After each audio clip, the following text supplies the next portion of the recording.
परमात्मा को पाने तथा उसका वास्तविक लाभ प्राप्त करने के लिए पवित्र बाइबल में प्रमाण है कि प्रभु ने मनुष्य को अपना ही स्वरूप बनाया। 6 दिन में सृष्टि रचकर 7वें दिन विश्राम किया। कुरान शरीफ में प्रमाण है कि हजरत मोहम्मद को खुदा स्वयं कह रहे हैं कि मैंने तुम्हें उस परमात्मा की महिमा बताने के लिए भेजा है। वो परमात्मा कबीर है जिसने 6 दिन में सृष्टि रची तथा 7वें दिन तख्त पर जा विराजा। उसकी खबर किसी बाखबर से पूछ कर तो देखो। कृपया अवश्य सुनिए जगत गुरु तत्वदर्शी संत रामपाल जी महाराज के अमृत वचन। उधर से परमात्मा ने 2 बच्चे जीवित किए थे। कमाल नाम का लड़का जो घर वालों ने अंतिम संस्कार करके जल प्रवाह कर दिया था, और शेख तकी जो सिकंदर लोधी का धार्मिक गुरु था। आपको बता द्वापर में वो गंगेश्वर ब्राह्मण था। तो उसने अपने पिछले दुश्मनी के आधार से उसके अंदर वो प्रेरणा बनी हुई थी और काल से प्रेरित था। उसने परमात्मा से ईर्ष्यावश कहा था कि मैं कबीर को जब मानूंगा ये कुछ शक्ति युक्त है, इस मुर्दे को जीवित कर दे, किसी मुर्दे को। तो वो परमात्मा ने कमाल नाम का जो बच्चा था वो जीवित किया और उसको अपने बच्चे के रूप में अपने साथ रखा। परमात्मा का अपना कोई बालक नहीं था।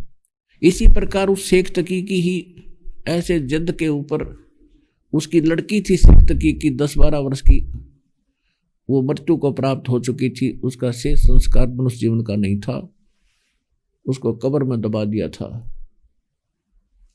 तो परमात्मा से उसने जिद की थी कि मैं जब मानूंगा इसको, ये भगवान है कि इस लड़की को जीवित कर दे। परमात्मा ने वो कई दिन की मरी हुई लड़की को कब्र फुड़वा कर जीवित कर दिया था। लड़की ने अपने पिता के साथ जाने से मना कर दिया कि अब मुझे अपना असली पिता मिल गया, मैं इनके साथ रहूंगी। तो परमात्मा के घर 2 माता पिता थे, 2 ये बालक ऐसे थे, और इस परिवार का पोषण वो करके दिखाया करते थे कि कलयुग में मेरे की तरह मजदूरी करके गुजारा कर लेना। यहाँ ज़्यादा बकवाद की आवश्यकता नहीं है, घने धन की आवश्यकता नहीं है। और ठीक आपके संस्कार में आपको प्राप्त है, क्योंकि कलयुग है, इसमें आपको वो सुविधाएं की आवश्यकता है, ज़रूरत है, तो वो भी आपको मिली रहेंगी। लेकिन एक्स्ट्रा अपनी तरफ से घड़ी बकवाद करके इकट्ठे करने की चेष्टा ना करना। मुझसे कोई छुपा नहीं है, परमात्मा कहते हैं मेरे से कोई छुपा नहीं है। आपको किस चीज़ की आवश्यकता है वो आपको अवश्य दूंगा। पुणात्मा आप विश्वास करना, ये भगवान है और भगवान क्या नहीं कर सकता। आप छोटे मोटे संतों के चमत्कार सुनते थे हम कि गोरखनाथ जी ने एक बार एक छोटी सी पहाड़ी थी, उसको सोना बना दिया। अरे भगवान आपके लिए क्या नहीं कर देगा यदि आप भगवान मानते हो। और ये गोरखनाथ जैसे तो भगवान की भक्ति करके उसके मजदूरी करके थोड़ा बहुत धन भक्ति का इकट्ठा कर लिया, लोगों को चमत्कार दिखा दिया, आप खाली हो गए। ये तो समर्थ है, इसका कोई अंत नहीं, वार पार नहीं इसकी शक्ति का। आप जिसकी शरण में आ चुके हो तो आपके लिए क्या नहीं कर देगा। लेकिन आपका इतना विश्वास है ना बनता, ज्ञान के अभाव से समाज के अंदर रहते हो, ऐसे समाज में रहते हो कि वहाँ ये बात का जिक्र भी नहीं है, तो यहीं ये बातें बताई जाती हैं। वहाँ जाकर दूसरे लोग मिलते कहते ऐसे कैसे हो सकता है। तो इतने दृढ़ बालक आप भी नहीं बने हो अभी कि उनको उनकी बातों का असर ना हो, थोड़ा बहुत आपका असर हो जाता है। इसलिए आपको रह रह कर यहाँ बुलाया जाता ताकि हम फिर आपके अंदर अपना ज्ञान घना भर दें और वो नाला फिर समावे नहीं आपके अंदर, इसलिए आपको बुलाया जाता है। तो जब आपके ये दृढ़ता आ जाएगी फिर देखना इस माल्य के कदम कदम पर देखना शक्ति। कदम रखोगे जब इन्हें पता चल लगा यहाँ भगवान खड़े थे, ना तो आज मेरा नाश हो गया था। ऐसी ताकत है परमात्मा कबीर जी की। अब क्या हुआ, कमाल को जीवित किया भगवान ने, अपने पुत्र की तरह पाला। हम किसे नीच हैं यह कथा भी आपको इसमें ज्ञान सुनने से मिलेगी। अब कमाल को अपने साथ रखा, अपने बेटे की तरह पाला पोसा। अब भगवान के साथ सुनकर वो ज्ञान जो मालिक बताते थे वो उसने भी याद हो गया। या छोटे छोटे बच्चों से पूछ ले। एक छोटी सी लड़की है, वो बोलन भी ढंग से ना लगी थी, माता पिता ने उसको इस ज्ञान से ऐसा रंग दिया। उससे पूछते हैं कि बेटी शंकर का दादा कौन है? कबीर थाप है। कबीर थाप है। अब शंकर का दादा तुम्हारा बालक बता दे छोटा है कौन है? आज तक इन ब्राह्मणों को नहीं पता था। तो कहने का भाव ये है कि इसी प्रकार वो कमाल परमात्मा के ज्ञान को सुनकर और याद हो गया उसके, और संगत में बैठकर अपनी न्यारी खिचड़ी पकाने लग गया। क्यों? युवा बालक था, अच्छी सुरीली आवाज थी, ज्ञान मालिक का वाणी आत्मा को छू जाती है। कहीं चर्चा कर लो तो वो मूर्ख संगत, मूर्ख भक्त हम परमात्मा को कम और उस नकली को ज्यादा चाण लगे। उसके पास ज्ञान तो था पर समाधान तो नहीं था।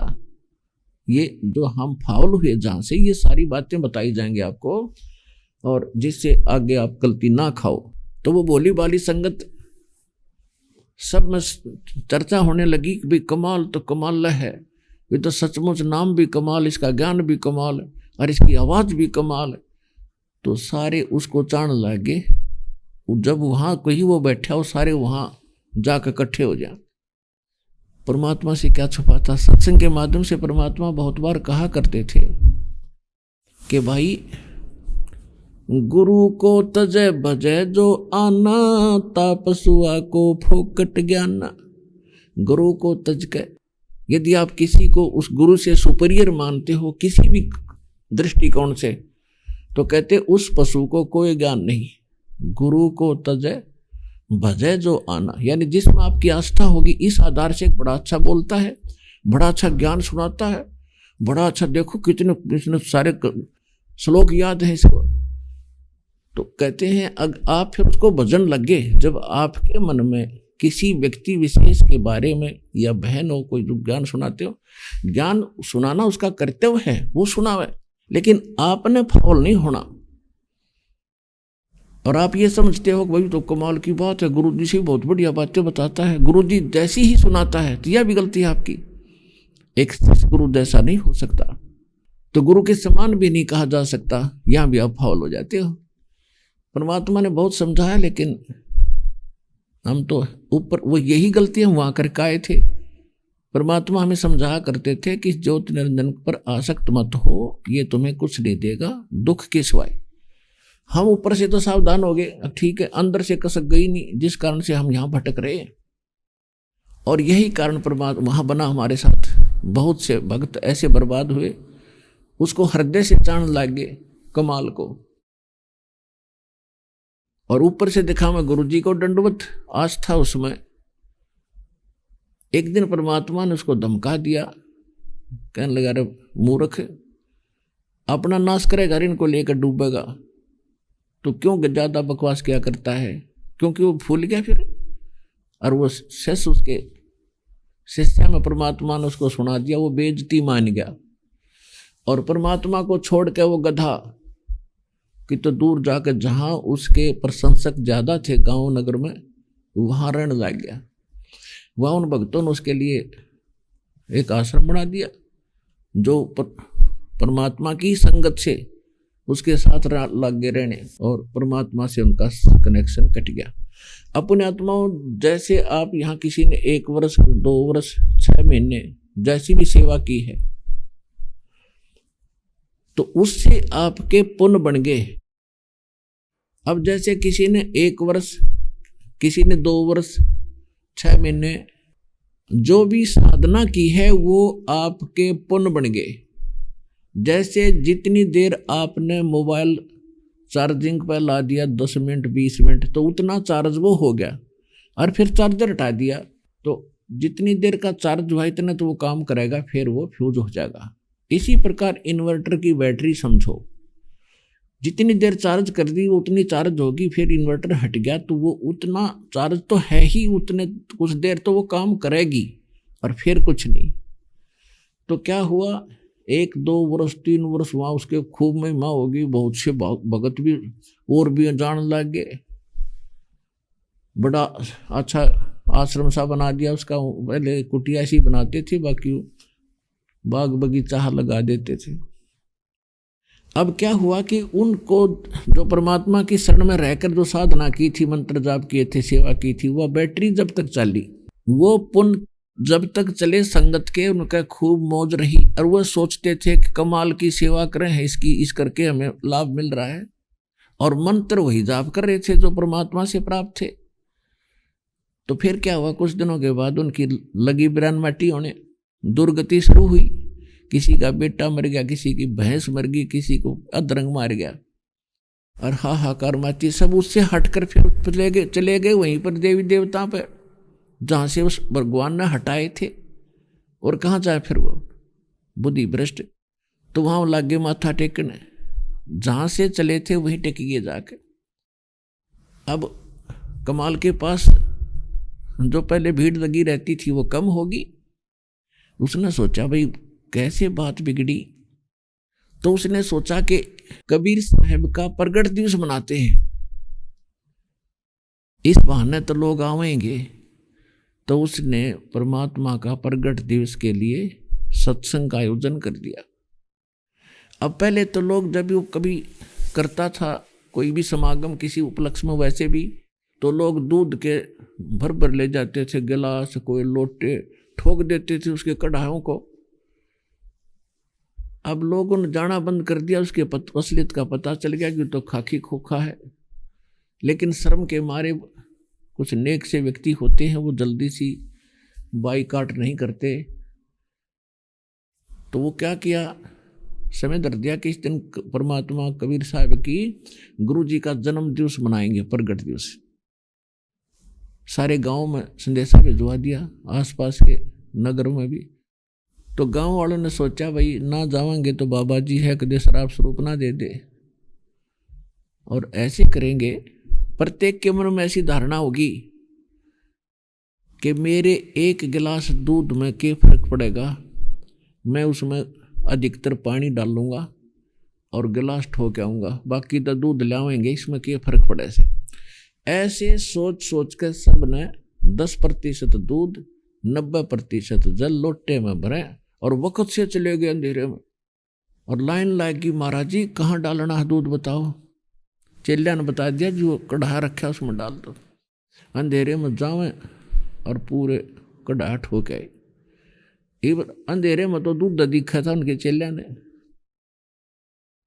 तो कमाल बोला भाई आज तक खूब मौज कर दी भगवान ने, या तो फिर उमड़ कर आ गई संगत सारी, आज तक खूब हो गया। कहाँ जी कति तांता लग रहा है तो संगत का। सुबह कहने लगा लिया बनाओ खीर। फिर खीर बनाने के लिए चले गए, इतने सुबह हो गया थोड़ा सा, उसमें देखा सारा पानी सफेद सफेद, सारे का सफेद पानी, दूध नहीं था उसमें। चले बोले महाराज ये तो दूध को नहीं, मतलब पानी ठोक गए सारा। शर्म का मारा वो व्यक्ति कमाल वहां से भाग गया रात ने, छोड़कर उस क्षेत्र को, पता नहीं कहाँ जाकर मरा धक्के खा के। तो पुण्यात्माओं, आप जी ने प्रत्येक फाउल पॉइंट जो पहले हम गलती कर चुके, अब ये पीक टाइम है, प्राइम टाइम, इसके बाद आपका अवसर हाथ नहीं लगेगा। तो इन फाउल पॉइंट्स को जो हम गलतियां करते रहे, इनको सुधारना है, इनसे सतर्क रहना है, आगे गलती ना बन जाए। गुरु को तजय भजय जो आना, ता पशुआ को फोकट ज्ञाना। उस पशु को कोई ज्ञान नहीं है जो गुरु के बराबर किसी अन्य को अटपट करके 4 बात सीख ले और ये दास के बताए सत्संग को भी सुनाने लग जाए और आप उस पर आसक्त हो जाओ। नहीं, ठीक है सुना रहा अच्छी बात है, लेकिन आपने उसके प्रति विशेष वो भाव नहीं बनाना है जैसा कि आप उस पर आसक्त हो जाओ। वो क्या देगा आपको, यही वो भी यही रह जाएगा। समाधान जिसके पास है उसी में आसक्ता रहेगी तो उसके साथ वहां जाओगे, उसमें आसक्ता रहेगी तो वो जहां धक्के खाओगे आप वहां भी जाओ, वहीं जाओगे। तो इस प्रकार हमने प्रत्येक पॉइंट से अपने आप को बचा के रखना है। जैसे माता गर्भ को रखे यत्न बनाए, ठेस लगे तो छन होवे तेरी ऐसे भक्ति जावे। अब उससे पहले ये कमाल, इस घटना, ये तो आपको आज इसलिए बतानी पड़ी कि आपको बता दूं क्योंकि वो ज्ञान इतना गजब का है, और कोई भी सुनावेगा आपको कहीं पर भी तो आपके मन में ये दोष ना आ जाए कि तो भाई कमाल कर रहे हो, सारे मंत्र घोट रखे। वो तो अच्छी बात है, क्योंकि रेफरेंस बताए बिना तो ज्ञान समझ मावा के ऊपर आप भी सारे बच्चे भी ने भी घोट रखा हो, लेकिन आपके मन में उसके प्रति वो अन्य भाव नहीं होना चाहिए। एक भक्त है, बढ़िया बात है, इसने सत्संग सुन रखा है और अच्छी तरह बता रहा है, समझाएगा भक्तों को, और अपने गुरु से के अतिरिक्त या उसके गुरु जी के तुल्य भी नहीं करना, मन में भी नहीं आना चाहिए, तो फिर भी मार खा जाओगे। क्योंकि परमात्मा से हम विमुख हुए इसी कारण से, और वही कारण फिर कमाल के साथ हुआ था। तो कहने का भाव यह है कि कमाल उससे पहले परमात्मा के साथ रहता था। अब जैसे आप कथा सुना करते थे, जैसे आदरणीय धर्मदास साहिब जी ने परमात्मा कबीर जी से कहा था, भगवान आप कहते हो कि रामकृष्ण जी के अंदर कोई शक्ति नहीं थी। भगवान श्री कृष्ण ने ताम्र ध्वज यानी मोर ध्वज राजा के पुत्र ताम्र ध्वज को आरे से चरवा के मृत्यु को प्राप्त हो गया था, उसको जीवित कर दिया भगवान, और उसको स्वस्थ कर दिया था। आप कैसे, मैं कैसे मानूं कि उसमें कोई शक्ति नहीं थी? और वो क्या कारण बनाया था कि एक दिन अर्जुन ने श्री कृष्ण जी से कह दिया था कि भगवान मेरे जैसा भक्त आपका और नहीं हो सकता। तो कृष्ण जी ने उसके भ्रम तोड़ने के लिए, उसका भ्रम निवारण करने के लिए एक लीला की थी। मोर ध्वज राजा के घर पहुंच गए थे और वहां पर एक महात्मा का रूप बना कर गए थे दोनों जने, और साथ में एक शेर बना लिया अपनी माया से, और वहां मोर ध्वज राजा से कहा था कि मेरा शेर मनुष्य का मांस खाता है। और उस समय के राजा और सभी प्रजा संतों के ऊपर डिवेटेड होती थी, समर्पित होती थी, जब शीश मांगले टाल नहीं करा करते थे, ऐसे नेक व्यक्ति थे। तो मोर ध्वज राजा ने कहा ठीक है, जैसे आपके आज्ञा हो, लेकिन फिर कहा कि किसी पल्लेदार को मत पकड़ लाना, आपके घर के सदस्य का ये मांस खाएगा। बोले जी आदेश दो।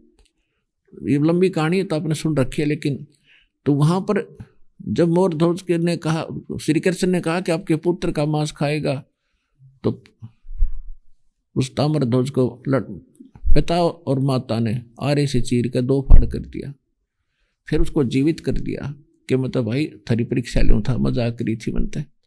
तो कहने का भाव यह है कि अर्जुन का कलेजा हिल गया, जो न्यू कह था कि मेरे से जैसा भगत नहीं आपका, पैरों तले की धरती हिल गई। तब श्री कृष्ण ने कहा था कि आपने भगत देखे ना थे भाई, तेरा एम हो गया था, उसको खत्म करने के लिए तुझे साथ लाया। तो परमात्मा ने, कबीर परमेश्वर जी ने धर्मदास जी की भ्रम का निवारण किया कि धर्मदास, श्री कृष्ण जी ने मोर ध्वज राजा के पुत्र ताम्र ध्वज को तो जीवित कर दिया, लेकिन अपने सगे भाणजे अभिमन्यु को जीवित नहीं कर सका। जब युद्ध के अंदर चक्रव्यूह में मारा गया था, पांडवों का कुल नाश हुआ था और सारा परिवार रोया था, श्री कृष्ण रोया था अभिमन्यु की मौत पर, तब क्यों नहीं उसको जीवित किया?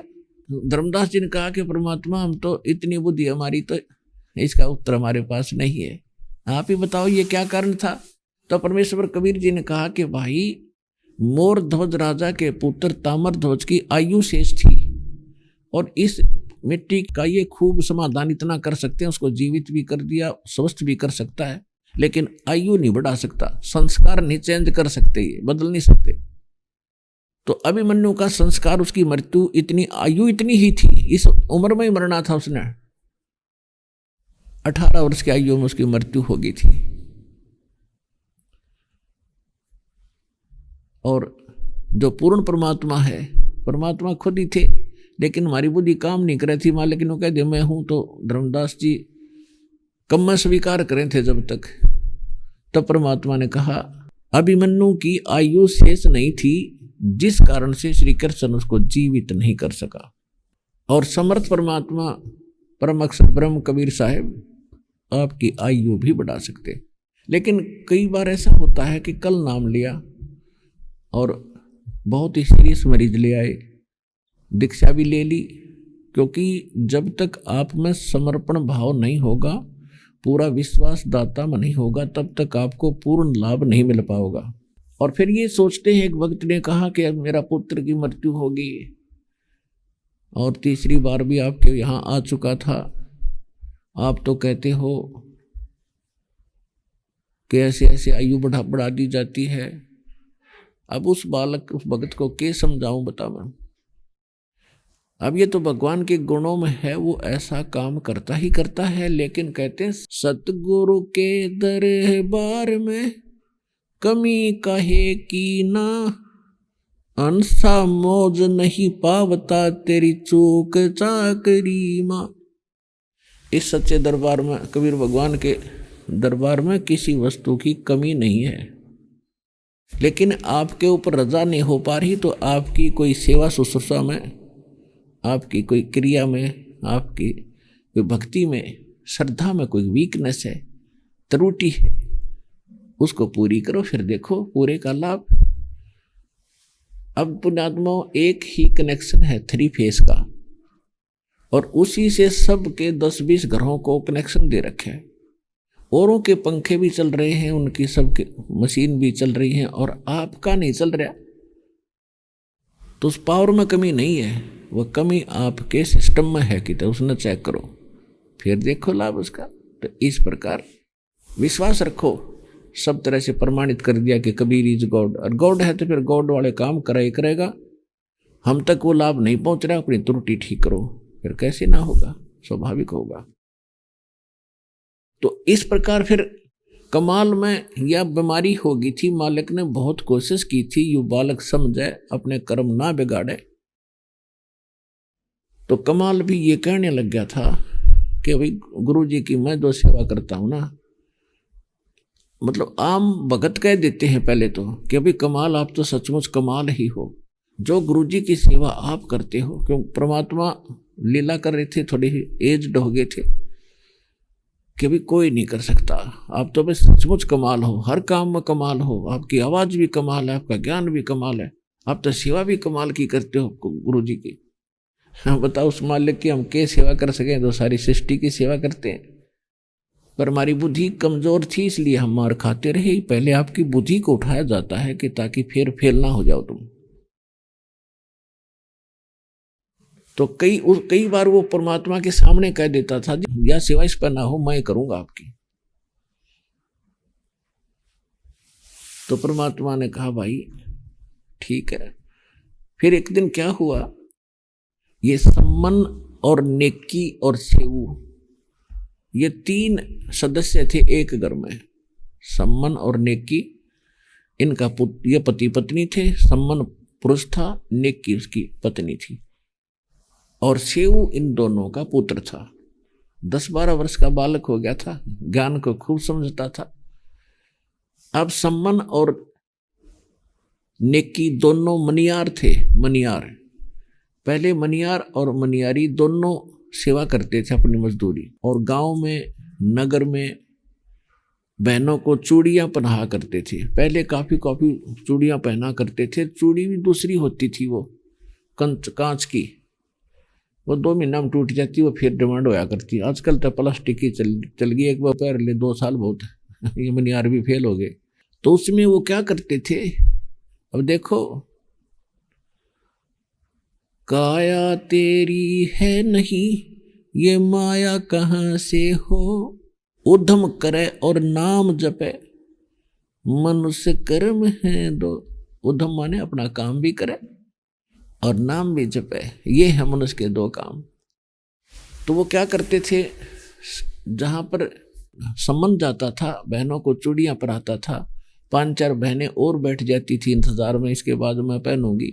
तो उनको चूड़ियां पहनाता और भगवान की चर्चा कराया करता कि परमात्मा आए हैं, काशी के अंदर भगवान आए हैं, हम वो गुरु जी हैं हमारे, ऐसे ऐसे सुख दिए हैं। सिकंदर लोधी का जलन का रोग ठीक कर दिया, उन्होंने कोई पर नहीं हुआ था। तो सभी मानते थे इस बात को कि राजा बड़े दुखी रहते हैं। फिर ये पता चला कि किसने किया, कि हमारे गुरुजी ने ठीक किए, वो आशीर्वाद देते ठीक हो गए। रामानंद जी का शीश काट दिया था इसने, सिकंदर लोधी ने, ब्राह्मण का, और वो हमारे गुरुजी ने जीवित कर दिया। एक कमाल नाम का लड़का जीवित किया, एक कमाली नाम की लड़की कब्र से खोद कर जीवित की। भगवान आए हैं, आप भी नाम लो, कभी यहाँ होंगे जब आपको बताएंगे हम। तो बहनें सुनती थी। अब उनको कहाँ इतनी अकल आवे थी जीव को। वो ठीक है, बैठी बैठी सुनती रहती, कोई यस कर देती, कोई नो, ना भाई नो थोड़ी हुआ करे, ऐसे कहाँ होता है, कुछ कहाँ भी भर लेती थी उसका। वो फिर अपना फर्ज पूरा करते ही रहते थे कि भगवान की चर्चा भी चले और अपना काम भी करता रहूं, मेरे कर्म बनते रहेंगे, ना कोई और अटपट करना पड़ेगा इनके साथ बैठ के, बेबे कितकी है, क्या नाम है, कितने बालक हैं, इस तरह बातें करनी पड़ती है चूड़ी पराते पराते। तो चर्चा करता रहता अपना कर्म बनाने के लिए, को मानना उसका भला, ना मानना वो अपनी मर्जी, उसके कर्म संस्कार उसके साथ है। उसी प्रकार नेकी भी मनियारी का काम किया करती थी, वो भी से बहनों को यही चर्चाएं सुनाया करती थी इसी प्रकार की। तो सब ऊपर से तो सुन लेते थे, अंदर से कहते थे इस मनियारी का दिमाग खराब हो रहा है, उसने दानक ने दुला है ना भगवान, बताओ ये है क्या कोई बात हुई है। अंदर अंदर से बाद में जो डिस्कस कर चलती है सुन के कोई बात, वो ऐसे करती थी। अब उधर से सेव जो था बच्चों में खेला करता था, और वो भी चर्चा कराया करता बच्चों में कि हमारे गुरुजी एक बार वहां गए थे, वीर सिंह बघेल के यहाँ गए थे, राजा थे काशी के, सिकंदर लोधी के घर गए थे, उनको ऐसे ठीक कर दिया, उसको ऐसे कर दिया। तो बच्चे कहने लगे कि तुम्हारे घर भी कभी आते हैं तुम्हारे गुरुजी? तो सेव ने कहा कि हमारे घर तो अभी नहीं आए हैं। तो फिर तुम्हारे गुरुजी तो राजाओं के जाते हैं, तुम जैसे गरीबों को थोड़े आते हैं, वो गुरु थोड़े, गुरु तो सबको समान दृष्टि से देखते हैं, छोटे छोटे बालक, काल प्रेरणा करता है उनमें।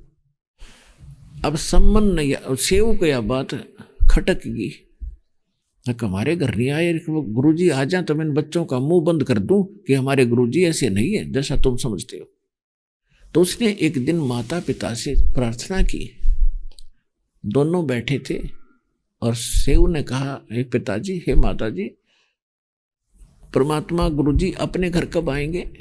तो वो कहने लगे बेटा परमात्मा के बहुत घने शिष्य हो गए, वो किस किस के घर जाएंगे बेटा, और ये समझ भगवान अपने साथ है, गुरुजी दूर थोड़े ही है। कि नहीं वो तो बात आपकी ठीक है, लेकिन ऐसे ना बच्चे मेरे को ऐसे ऐसे कह रहे थे, एक बार गुरुजी आ जाना बस फिर तो मैं उनको देख लूं। अब बालक का तो इतनी बुद्धि होती है। समन कहने लगा बेटा ऐसे बातें नहीं हुआ करती, समाज को देखकर नहीं चला जाता बेटा, कहने दो उनको, हमारे गुरुदेव ऐसे नहीं है, उनको मौका लगेगा वो सबके पास पहुंच जाएंगे, टाइम नहीं मिलता उनके पास, संगत ज्यादा होगी है, बहुत कुछ सत्संग करने पड़ते हैं। फिर भी वो बच्चा था, बार बार यही कह रहा था पिताजी बस एक बार गुरुजी आ जाना, बस फिर तो मैं गली में निकलन तो हो जाऊं। ये बालक था, उसने इतनी बुद्धि नहीं थी कि भाई समाज को देख के प्रेस्टेज भगतन नहीं बढ़ाना चाहिए, वो तो बच्चा था। इतनी बातें कर ही रहे थे और सेव की आंखों में आंसू आ रहे थे। वो एक करट ला रहा था कि बच्चों को कल क्या जवाब दूंगा मैं, हमारे गुरुजी ऐसे नहीं है कि वो गरीबों के नहीं आते हों, और वो कहते हैं राजा राजा के यहाँ जाते हैं, तो उन्हें कथाएं सुनाई है। इतने में क्या हुआ कि उधर से परमात्मा अंतर्यामी थे, कमाल बैठा था, और एक वाजिद नाम का मुसलमान राजा था, वो भी एक ऊंट के मर जाने से उसमें प्रेरणा होगी कि भाई ऊंट मर गया चलता चलता मेरे काफिले में, तो क्या जीवन है जीव का। उसने पूछा क्या हम भी ऐसे मर जाएंगे? तो सलाहकार भगत लोग संत साधु होते हैं, राजा की मंडली में होते थे, अब तो नहीं होते इनके पास। तो उन्होंने बताया महाराज ये तो सृष्टि कर्म है, एक दिन सबने मरना होगा। वाजिद जी ने कहा क्या मैं भी मरूंगा? अब वो थोड़े से रुक कर बोले कि जी देखो यहाँ तो कोई रहा नहीं, एक दिन सबने जाना है। राजा को सीधा नहीं कहा जा सकता, तो भी मरेगा और नाराज भी हो सके कि यहाँ तो जी कोई रहा नहीं, एक दिन सबने जाना है, विधान है भगवान का। कहीं जा रहा था राजा काफिले में, रास्ते में ऊंट मर गया, काफिला रुक गया क्योंकि घाटी से गुजर रहे थे, उसके गिर जाने से वो रास्ता रुक गया। राजा का काफिला बिना आज्ञा के रुक जाए तो उसको बहुत गुस्सा होता है। उसने खुद जाकर देखा कैसे ब्लॉक हो गया रास्ता मेरा, तब देखा कि आंख भी ठीक, ऊंट की कान भी ठीक, टांग भी ठीक, ये मरा कहाँ से? तब उन्होंने बताया जी जीव इसके अंदर था, उसका संस्कार पूरा हुआ, अपना पूरा करके चला गया, यह तो मिट्टी पड़ी है, क्या मैं भी ऐसे ही मरूंगा? तब उन विद्वानों ने बताया जी एक दिन सबने जाना है। राजा कहने लगे वापस चलो, वापस आ गए और अपनी पत्नियों को कह दिया कि बस आज तक का मेरा और तुम्हारा में तो संस्कार था, हम चले। जंगल में पहुंच गया। अब जंगल में क्या भगवान बैठा पाओगा, कोई पशु थोड़ा है गुड़ा कितना घूमता फिरता पा जाएगा। भगवान तो भगवान के तरीके से ही मिलेगा। तो फिर वो जंगल में झोपड़ी गाल के बैठ गया। तो वहां भी परमात्मा पहुंचे। लंबी कथा है, वो ना बढ़ाऊं। तो उसको समझाया बुझाया। उस समय मालिक आए हुए थे स्वयं। तो फिर वो उसको समझा बुझा कर ज्ञान हुआ तो मालिक के साथ रहने लग गया। तो कहने का भाव ये है पुण्यात्माओं, वाजिद और कमाल और भी बैठे थे। तो उन्होंने उनसे कहा भी मैं ऐसे ऐसे भक्तों के यहाँ जाऊंगा, कुछ भक्तों से मिलके आना है, कौन सा चलेगा? तो कमाल कहता जी मैं तो जरूर चलूंगा, मेरे बगैर तो आपकी सेवा नहीं होगी। तो वाजिद भी कह रहा था जी इसके सा कमाल जैसा भक्त नहीं हो सकता, ऐसा सेवादार नहीं मिलेगा। परमात्मा बोले ठीक है तुम दोनों चलो, तुमने दिखाता हूं भगत किसे होते हैं। वो दोनों, वो और साथ में परमात्मा कबीर जी, उधर से वो चर्चा कर ही रहे थे। उधर से आकर उन्होंने बाहर का, गरीब बहुत थे, नेकी और सम्मान, इतने गरीब थे कभी कभी तो अन्न भी नहीं होता था इनके पास, लेकिन भगत एक नंबर के थे। अब परमात्मा कोई कारण बनाता है, कहते हैं नुक्ते ऊपर रिझ जाएगा रे और करोड़ कर्म जड़ जाए तुम्हारे। एक भक्त ने प्रारंभ में नाम लिया, नाम लेने के कुछ दिन के ज्ञान समझ लिया उसने पूरा, कुछ दिन के बाद उसका एक का ट्रक था वो दुर्घटनाग्रस्त हो गया और उसकी इंश्योरेंस जो होता बीमा वो एक्सपायर हो रही थी। तो उसकी माँ ने भी उसको कहा बेटा देख इस नाम लेते तेरा कितना नुकसान हो गया।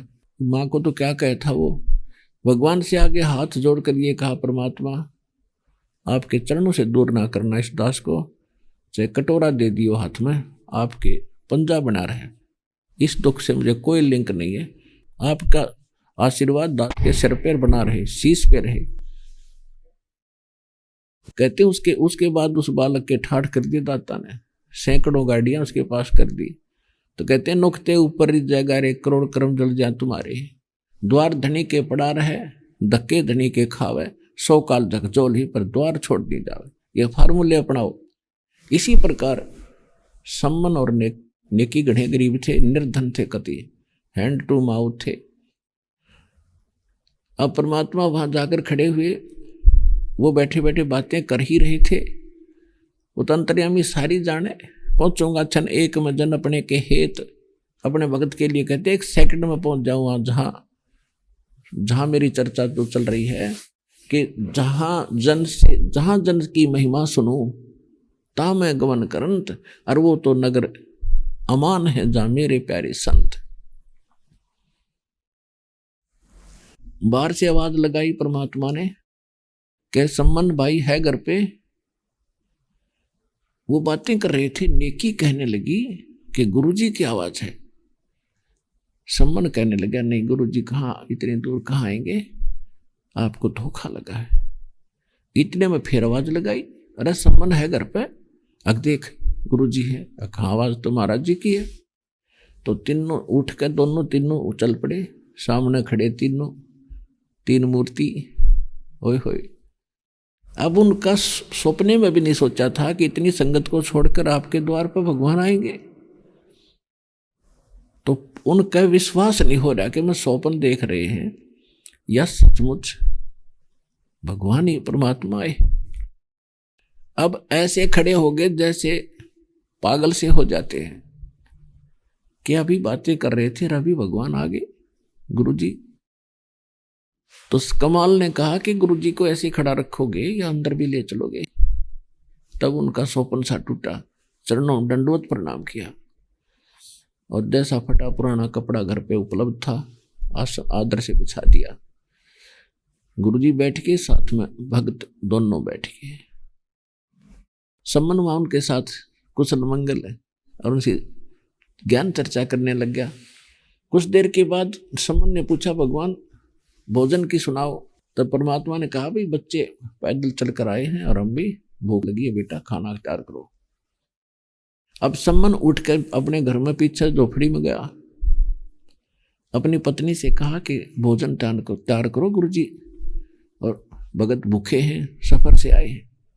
नेकी कहने लगी कि देखो अपने घर में कोई अन्न नहीं है, ना आटा ना दाने, कुछ भी नहीं आज। तो समन ने कहा किसी से उधारा मांग लो, दे देंगे 1-2 दिन में। नेकी कहने लगी मैं गई थी उधारा मांगने, किसी ने नहीं दिया, उल्टा मजाक करते हैं। फिर समन ने कहा कि तेरा यो चीर है ना जो सिर पर ओढ़ रखा था, ओढ़ना, इस चीर को दे दे मुझे, मैं गिरवी रख के 3 सेर आटा ले आऊंगा। नेकी ने कहा कि मैं इसको लेकर गई थी, एक जगह से फटा हुआ थोड़ा सा, मैंने कई बहनों से प्रार्थना की पर उन्होंने स्वीकारा नहीं, और मैं जिससे मुझे उधार मिलता था वो दे देती थी बहनें, आज वो भी नहीं दे रही हैं। वो कह रही हैं तुम कहा करते थे, तो उसने यही कहा कि हमारे गुरुजी आए हैं और 2 भक्त और हैं, थोड़ा सा आटा दे दो। तो वो मजाक करने लगी वो बहनें कि तुम तो यूं कहा करते कि तुम्हारे गुरुजी तो ऐसा सुख दे देते हैं, मुर्दे जिंदे कर देते हैं, फिर क्यों मांगती फिरती आज तो, जा हम नहीं देते। यानी इस उद्देश्य से वो उनको कुछ भी सहयोग नहीं दे रही थी, अपने कर्म बिगाड़ दिए उन्हें इतने। तो नेकी ने कहा कि ऐसी स्थिति आ गई। अब समन कलेजा पकड़ कर जमीन पर बैठ गया कि भगवान पहली बार तो गुरुजी आए हमारे द्वार पे, राज में इतना नीच 2 रोटी नहीं खिला सकता। हे परमात्मा इसे नीच को जन्म भी क्यों दिया था, यह धरती क्यों ना फट जाती, मैं समा जाऊं इसके अंदर। तो नेकी कहने लगी ऐसे दुख ना मानो, कोई विकल्प खोजो इसका। अब क्या विकल्प रह गया, अब यहां उधारा कोई दे नहीं रहा और अपने गुरुजी भूखे यहाँ बैठे रहेंगे। नेकी ने कहा ऐसे करो, तुम रात ने चोरी कर लो, अब तो इनसे प्रार्थना कर लो और कहना जी सुबह भोजन की व्यवस्था करेंगे। भगवान है, समझदार हैं, अंतर्यामी हैं, ये सब परिस्थिति से परिचित हैं, इनसे क्या छुपा है। तो सम्मन कहने लगा ठीक है। तो लड़का रोज कथा सुना करता कि चोरी करने वालों का सर्वनाश होता है, जो चोरी करते हैं पाप लगता है उनको। तो शिव कहने लगा कि माता आप क्या कह रहे हो, गुरुजी तो सत्संग में सुनाते हैं कि जो चोरी करते हैं वो कभी उबर नहीं सकते, उनका विनाश होता है, हर तरह से हानि होती है, तो ऐसा पाप करोगे आप। अब नेकी ने कहा बेटा देखो ये चोरी नहीं है, चोरी को दान कर देंगे, हमें चोरी हम नहीं खाएंगे, उसको संतों को खिला देंगे। तो शिव ने कहा माता जी चोरी तो चोरी ही है, कैसे ही कर लो। तब उसने बताया बेटा देख सुन ले मेरी कहानी। ये नगर के लोग, इनके पास पैसा बहुत है, यह पाप की धरती है और ये लोग भगवान को भूल गए, इनके दया धर्म बेटा कति खत्म हो गई है और हमने इस नगरी का अन्न खाया बेटा, इसमें अपना निर्वाह हुआ है और इनको विनाश होते हम देख नहीं सकते, इनको ज्ञान नहीं, ये तो बालक है, ये तो अपने मौत बुला रहे। फिर कथा सुनाई कि एक नगर में एक बहुत निकम्मे टाइप के लोग हो गए थे, जहां धन घना होगा पुण्यात्मा वहीं पर बुद्धि भ्रष्ट होगी प्राणी की, ये सत्कर मान लेना। परमात्मा हमेशा अधिकतर गरीबों के साथ होता है, क्योंकि गरीब के अंदर चाह मालिक की रहती है, पल पर उसको याद करता है, आपदाएं आती हैं तो भगवान को ही वो प्रार्थना करता है अपने संकट निवारण के लिए। और मायाधारियों के पास धन होता है, कोई आपत्ति आती है, किसी को रिश्वत दे, किसी को फलाना कर अपना काम चला लेते हैं, तो भगवान से दूर होते चले जाते हैं। लेकिन सभी नहीं, लेकिन उस गांव में, उस नगर में कोई विशेष ही निकम्मी आत्मा इकट्ठी हो गई थी, अभिमान हो गया था। तो उसके गांव, और वो किसी भी साधु संत को भिक्षा नहीं देते थे। भिक्षा का अर्थ है कि वो रोटी भी नहीं देते थे बनी बनाई भी, और कोई आ जाता था गलती से तो उसको कहा करते थे कि हमारे पल्लेदारी कर लो, ज्यादा सेठ लोग रहते थे। और करके खाया करो मस्टंडो, तुम क्यों धक्के खाते फिरते हो। इसी प्रकार एक सिद्ध पुरुष उस नगर के बाहर बनी में बैठ के आके, उसका एक चेला था 15-16 वर्ष का, वो उसके साथ था। उससे कहा बेटा जा भिक्षा मांग ला। वो नगर में गया सुबह सुबह, जहां भी जा वही दरवाजा बंद कर ले, साथ में उलाना दे, मस्टंडे धक्के खाते फिरते हो, अपना करके खाओ।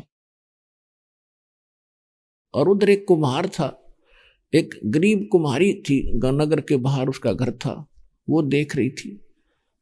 और जब देखा उसने कि महाराज जी वापस आ गए और खाली झोड़ी लिए जा रहे हैं, उसको पता था कि हमें मिलना कुछ नहीं।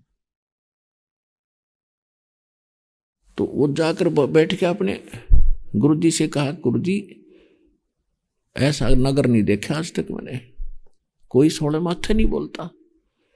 गुरुजी बोले भाई कल फिर जा बेटा एक में। वो अगले दिन फिर गया, अगले दिन भी वापस खाली आ रहा था। उसी कुम्हार के घर से रास्ता उनका आने जाने का था। तब उस कुम्हारी ने कहा कि वह विधवा थी, 4-5 उसके बच्चे थे, 6 बच्चे। उसने कहा कि महाराज जी मैं कल भी देखा था आपको, और आज भी आप इस नगर में गए हो, आपको कोई भिक्षा नहीं मिली? अक नहीं माई, ऐसा नगर नहीं देखा। तो उसने कहा कि देखो महाराज मेरे पास रोटी है बनी बनाई, ये ले जाओ, आटा को तो आटा दे दूं, लेकिन मैं कुम्हार है मेरी जाति, और ले जा मैं देख नहीं सकती आपको, मेरे बालक के समान हो और 2 दिन से भूखे हो, ये रोटी ले जा, आटा ले जा, और तेरे गुरुजी कहें तो खा लियो, और बता देना आप कहते मुझे दोष लगे मैं कुम्हारी हूँ। क्यों पहले ये बाबा लोगों के भी दिमाग खराब रहा करते, छुआछूत मान्या करते थे। तो उसने जाकर कहा कि महाराज जी बड़ा जालिम नगर देखा है। तो और क्या रहा बेटा? किसी ने कुछ नहीं दिया। एक बाहर एक ऐसे सारी कहानी बता दी उस माई की। तो उसने कहा, उस गुरुजी ने कहा कि बेटा ऐसे कर, तो रोटी खा ले, कोई बात ना, अन्न का के लग गया बेटा, छुआछूत नहीं होती। तो एक आधा ठीक भी था, और मैं तो नहीं खाऊंगा। उस बच्चे को उसने खिला दिया। तो कहा कि अब वापस जा, और उस माई ने कह दे कि आज शाम तक इस नगरी ने खाली कर दे, छोड़ जा तू इसको, और उसको बता दिए कि रात के 12 बजे ये नगर पूरा का पूरा नाश होगा, तो भी चली जानी गेल तो भी पिसेगी, और जहां भी जाकर रात तेरे को हो जा, अपना सारा सामान लाद लिया उसने गधा पे, क्योंकि पता था संतों की, पहले वो जानते थे कि ऐसी लीला कर ही देते, और जहां जाकर शाम हो जा वहीं रुक जाइए, गुरु जी का आदेश है, तू वहीं बस जाएगी और पूरा नगर बस जाएगा तेरे नाम पे। तो वो सारा लाद कर चली गई, जहां उसको दिन छुपा वहां पर वह बैठ गई, वहीं पर एक नगर बस गया। आइए अब हम उन श्रद्धालुओं के अनुभव जानते हैं जो जगत गुरु तत्वदर्शी संत रामपाल जी महाराज जी से दीक्षा प्राप्त कर चुके हैं तथा उनके द्वारा बताए गए भक्ति मार्ग पर चल रहे हैं। नमस्कार सर। सर साहिब। क्या नाम है सर आपका? सर अखिलेश कुमार नाम है। कहाँ के रहने वाले हैं अखिलेश जी? सर बेसिकली मैं पटना बिहार का रहने वाला हूँ, बाकी पिछले 10 साल से मैं लुधियाना में हूँ, और अभी लुधियाना में ही बेसिकली अभी जॉब कर रहा हूँ। क्या काम करते हैं सर आप? सर मेरा अपना बेसिकली डिज़ाइनिंग का काम है, और शुरू से ही मैं डिज़ाइनिंग फील्ड में हूँ, और भगवान की कृपा से मैं इसमें अच्छा पैसा अर्न कर रहा हूँ अभी। संत रामपाल जी महाराज से आपने नाम दीक्षा कब ली? सर संत रामपाल जी महाराज से नाम दीक्षा मैंने पिछले साल 2 अप्रैल 2017 को लिया है, और उससे पहले भी मैं पूजा पाठ करता ही था, बट जो मेन भक्ति है जो मेरे को समझ में आया वो पिछले साल 2 अप्रैल से ही शुरू हुई है। संत रामपाल जी महाराज से नाम दीक्षा लेने से पहले आप क्या भक्ति साधना करते थे? सर रामपाल जी महाराज से नाम दीक्षा लेने से पहले मैं काफ़ी भक्ति करता था। ये पूछे कि मैं क्या नहीं किया, जितने भी देवी देवता है उनके जो तीर्थ स्थान है वहाँ पर भी गया हूँ, बैजनाथ धाम गया हूँ जल चढ़ाने के लिए। ये मान्यता थी, हमारे जो बाप दाता हैं वो भी जाते आए हैं, हम भी वहाँ पर जाते रहते थे। उसके अलावा जो तीर्थ स्थान है 9 देवियाँ हैं उनके भी तीर्थ पर गया हूँ। उसके अलावा घर पर भी जो पूजा पाठ होता था उनमें भी सम्मिलित होता था। जितने भी भक्ति करने हो, चाहे रामनवमी करने हो, चाहे जन्माष्टमी हो, उसमें भी सहता था, भूखा रहता था और जो भी मन में मुराद होती थी पूरी श्रद्धा के साथ पूजा करता था। चाहे महाशिवरात्रि हो, चाहे कोई भी फेस्टिवल हो, उसमें बहुत श्रद्धा के साथ मैं पूजा पाठ किया करता था। और बेसिकली मेरे पापा जो हैं वो पूजा में ही अधिकांशतः विश्वास करते हैं, तो मैं भी उनको देखा देखी शिव जी को बहुत मानता था और शिव जी में मेरी भी आराधना बहुत ज़्यादा थी। इतनी थी कि कोई भी बात होता था तो मेरे मुंह से ओम नमः शिवाय का जाप अपने आप निकल जाता था और अपने मन को शांत कर लिया करता था। तो इसलिए पूजा पाठ में तो मेरा शुरू से ही बहुत रुचि था, बहुत विश्वास है और भगवान में बहुत ज़्यादा श्रद्धा था। और भगवान के विषय में मेरे को जानने का इतना प्रबल इच्छा थी कि मैं उसको लेकर के वेद पुराण वगैरह सारा मैंने खरीदा। मेरे पास नाम दीक्षा लेने से पहले से ये मौजूद थे, इन पर विश्वास था। मैं एक मंदिर है यहाँ पर लुधियाना में ही, गुमार मंडी में रहा करता था, तो वहाँ पर कृष्ण मंदिर है। तो वहाँ पर सुबह में जाना, 5 बजे के समय में जाना और सारा पूजा ख़त्म होने के बाद करीब 8:30 बजे वहाँ से लौट के आता था। और मुझे जो जानना था, जो जानकारी लेनी रहती थी, वो पंडित जी से मैं पूछता था, वो अपने स्तर का मुझे ज्ञान बताते थे। और मेरे मन में बहुत सारे सवाल हुआ करते थे कि जैसे कि सारे देवी देवता जो है वो भारतवर्ष में ही जन्म क्यों लेते हैं, या ये सतयुग में सारे जो था एक ही समाज था, जैसे कि सनातन धर्म हुआ करते थे, त्रेता में भी सनातन धर्म था, हिंदू ही हुआ करते थे, द्वापर में भी सारे सनातन धर्म थे। लेकिन ऐसा क्या कारण पड़ा कि सारे धर्म जो है वो एक सनातन धर्म जो है सारे धर्म में विभाजित हो गया?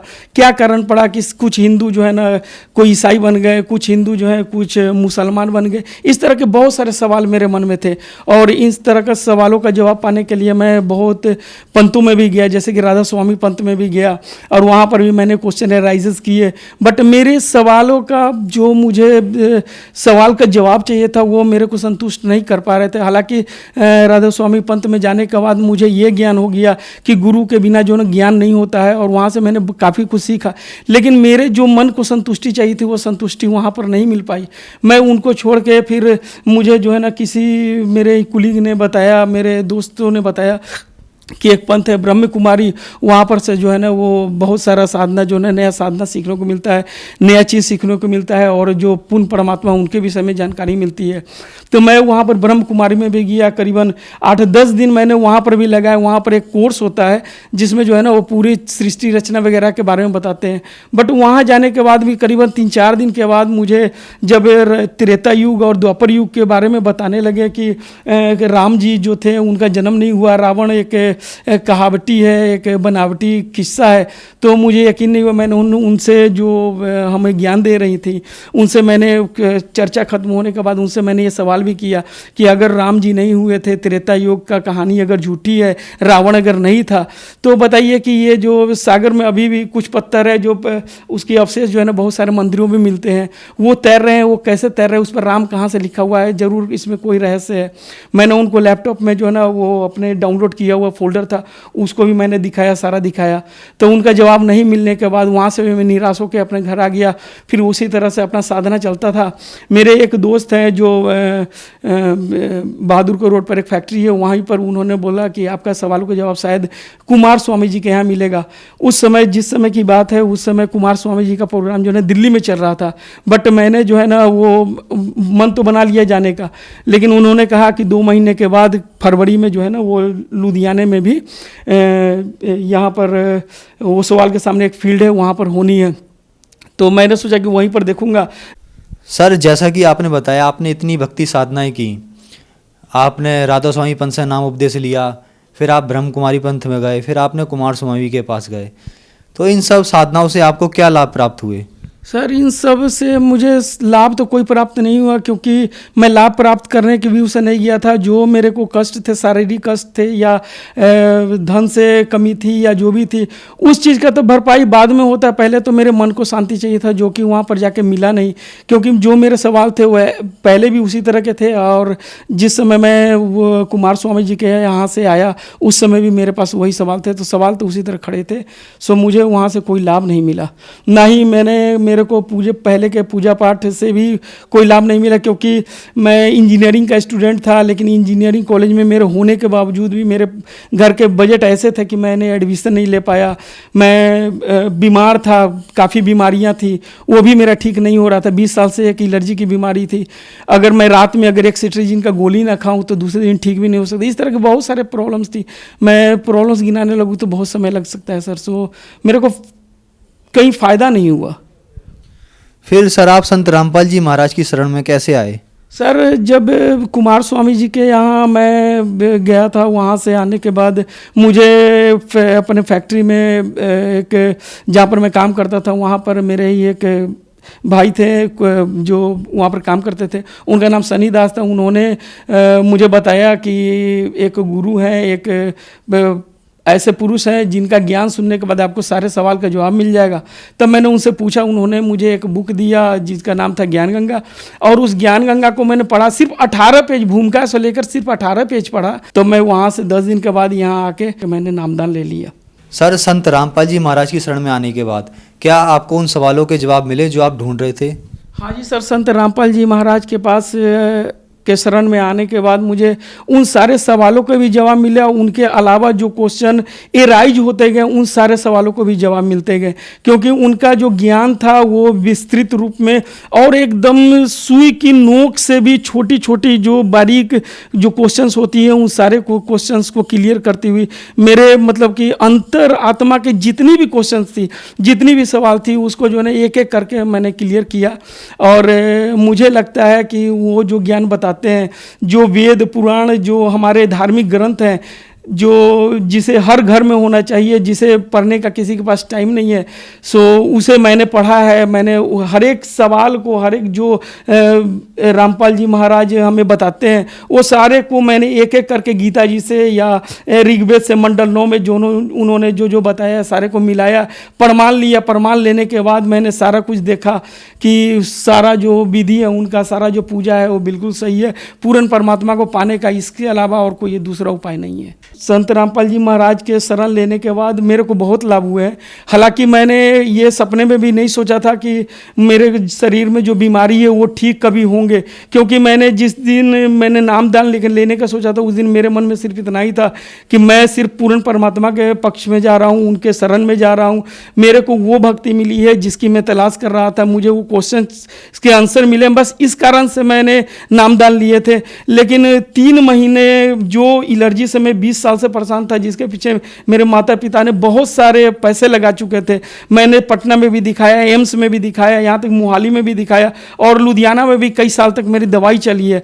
लेकिन डॉक्टरों का कहना था कि आपको डेली का एक सेट्रिजिन डेली खाना ही पड़ेगा। वो जो है सिर्फ उनके प्रथम नाम मंत्र 3 महीने जाप करते हुए और मैं डेली दवा खाता था। गलती से मेरे से भगवान की मालिक की कृपा थी कि एक दिन छूट गया और मैं कहीं चला गया था और दवाई ले जाना भूल गया। तो वो क्या हुआ कि दूसरे दिन मेरे को एलर्जी नहीं निकला। फिर मैंने क्या किया, एक दिन बीच करके खाना शुरू कर दिया, उसके बाद 2 दिन गैप करके खाना शुरू कर दिया, उसके बाद 4 दिन गैप करके खाना शुरू कर दिया। मेरी वाइफ ने कहा कि आप जो है ना इसको बंद करके देख लो। मेरी वाइफ के कहने पर मैंने एक बार बंद किया और उसके बाद आज तक मैं बिना दवाई के हूँ सर, लेकिन आज तक मेरे को वो बीमारी नहीं हुई है। मैंने एक इसका लाभ और भी है कि मैं लुधियाना में अपने 3 साल पहले जॉब छोड़ के मैंने एक छोटा सा फैक्ट्री लगाया था। उस फैक्ट्री को चालू करने के लिए मेरे पिताजी जो है वो 1 लाख का उधार लेकर मेरे को दिए थे, जो कि 2 साल चलाने के बाद भी मेरा जो है ना सक्सेस नहीं हुआ और बहुत सारा पैसा डूब गया। मुझे तो यही पता लगा कि जितनी साधना मैंने पहले की थी उसका मेरे को भरपाई ही करना पड़ा, कोई फ़ायदा नहीं हुआ। लेकिन रामपाल जी महाराज के शरण में आने के बाद जो मेरा 30,000 का जॉब था वो आज की डेट में करीबन 1 लाख से ऊपर हो गया है। उसके अलावा मेरे जितने भी कर्ज थे वो सिर्फ 1 साल के अंदर में सारे ख़त्म हो गए। मेरी शारीरिक सुख के बारे में बता दिए कि मेरा रोग मुक्त हूँ। मेरे घर में मेरी वाइफ है वो भी नामदान ले चुकी है और मेरा 6 साल का बच्चा है वो भी नामदान ले चुका है।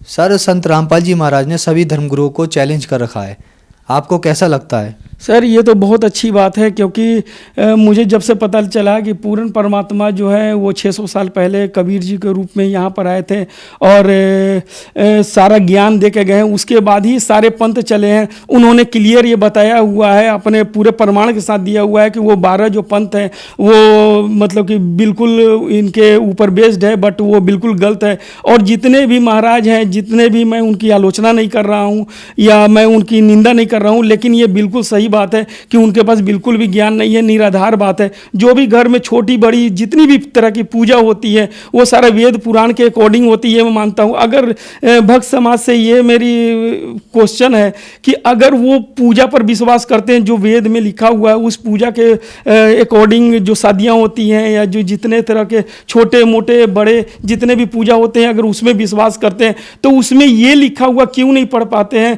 कि जो पूर्ण परमात्मा है वो कबीर साहब हैं, उनके बारे में, पूर्ण परमात्मा के बारे में जिक्र हर एक जगह किया हुआ है, चाहे वो बाइबल हो, चाहे वो गुरु नानक देव जी का वाणी हो, चाहे वो अपने वेद हो, चाहे वो पुराण हो, चाहे हमारे गीता जी हो। गीता जी के तो हर एक अध्याय में उनका वर्णन किया हुआ है।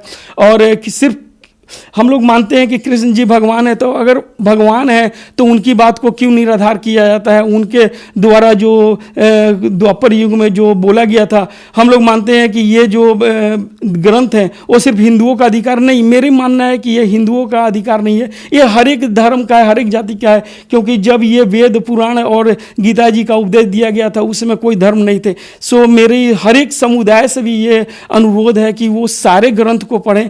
ये सिर्फ हिंदू का नहीं, ये मुसलमान का भी ग्रंथ है, ये सिख का भी ग्रंथ है, ये ईसाई का भी ग्रंथ है। और उनको एक बार देखें, उनको चेक करें कि हमारे जो पंडित लोग हैं, हमारे जो पुरोहित लोग हैं, वो अगर जो बता रहे हैं वो सही भी है या नहीं है। क्योंकि आज का समाज जो है वो पढ़ा लिखा है, एजुकेटेड है, तो इतना तो समझ रख सकता है कि क्या सही है क्या गलत है।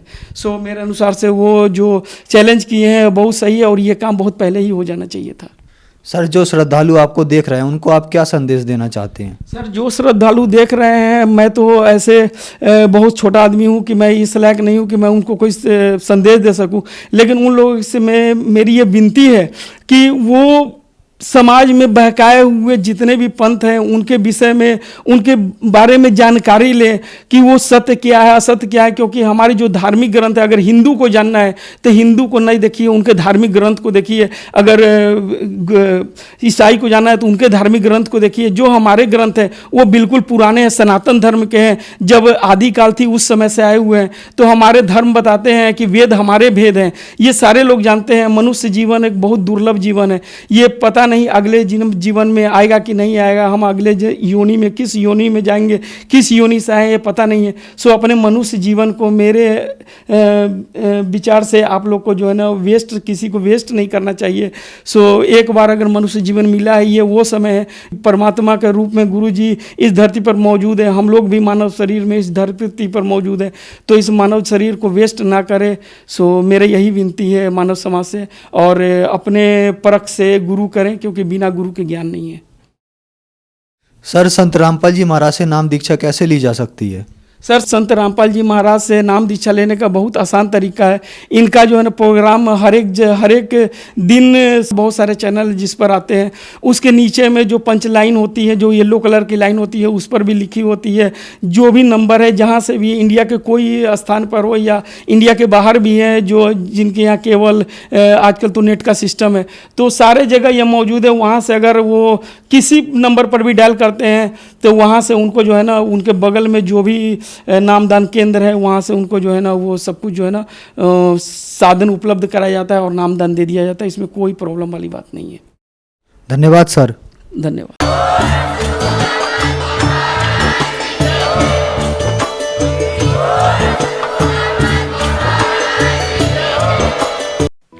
आप सुन रहे थे जगत गुरु तत्वदर्शी संत रामपाल जी महाराज के मंगल प्रवचन। अधिक जानकारी के लिए संपर्क करें